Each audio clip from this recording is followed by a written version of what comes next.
தற்போது கிடைத்துள்ள முக்கிய செய்தியை பார்த்து வருகிறோம்.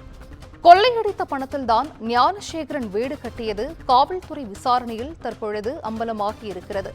திருடிய நகைகளை விற்று கோட்டூர்புரத்தில் உள்ள வீட்டின் 3வது தளத்தை ஞானசேகரன் கட்டியிருக்கிறார். இது போலீசார் விசாரணையில் தற்பொழுது தெரியவந்திருக்கிறது.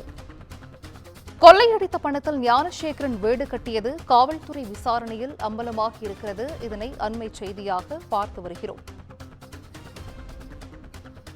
கொள்ளையடித்த பணத்தில் ஞானசேகரன் தனது வீடை கட்டியிருப்பது காவல்துறை விசாரணையில் தற்பொழுது அம்பலமாகி இருக்கிறது. திருடிய நகைகளை விற்று கோட்டூர்புரத்தில் உள்ள வீட்டின் 3வது தளத்தை ஞானசேகரன் கட்டியிருக்கிறார். அண்மை செய்தியாக பார்த்து வருகிறோம். கூடுதல் விவரங்களை செய்தியாளர் சுப்பிரமணி வழங்கிட கேட்கலாம். சுப்பிரமணி, வணக்கம். இது குறித்தான விவரங்களை பதிவு செய்யலாம். அண்ணா பல்கலைக்கழக மாணவி பாலியல் வன்கொடுமை செய்யப்பட்ட வழக்கில் ஞானசேகரன் என்பவர் கைது செய்யப்பட்டு சிறையில் அடைக்கப்பட்டார். அவர் மீது ஏற்கனவே திருட்டு வழக்குகள் நிலுவையில் இருப்பது தெரிய வந்தது. அதன் அடிப்படையில் பள்ளிக்கரணை போலீசார் அவரை 3 நாட்கள் காவலில் எடுத்து விசாரணை என்பதை நடத்தி கொண்டிருக்கிறார்கள். இவர் குறிப்பாக சொகுசு காரில் சென்று பல்வேறு தனி வீடுகளில், அதாவது வில்லா போன்ற இருக்கக்கூடிய வீடுகளில் கொள்ளையடிப்பதை வழக்கமாக கொண்டிருந்தார்.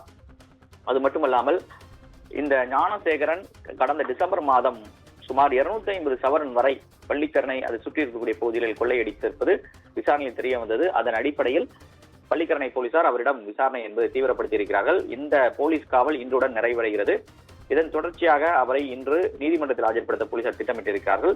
இதற்கிடையில் ஞானசேகரனிடம் நடத்தப்பட்ட இந்த போலீஸ் காவல் விசாரணையில் திருடிய நகைகளை விற்று பணத்தில்தான் கோட்டூர்புரத்தில் இருக்கக்கூடிய தனது வீட்டின் 3வது தளத்தை புதிதாக கட்டியிருப்பது விசாரணையில் தெரிய வந்திருந்தது. மேலும் 15 லட்சம் கொடுத்து அந்த திருடிய நகையை வைத்துதான் 15 லட்சம் ரூபாய் கொடுத்து சொகுசு ஜீப் ஒன்று வாங்கியிருந்ததும் விசாரணையில் தெரிய வந்திருக்கிறது. 30 லட்சம் வரை அவர் ஆன்லைனில் பணத்தை இழந்திருப்பதும், ஆன்லைன் ட்ரேடிங்கில் பணத்தை இழந்திருப்பதும் விசாரணையில் தெரிய வந்திருக்கிறது.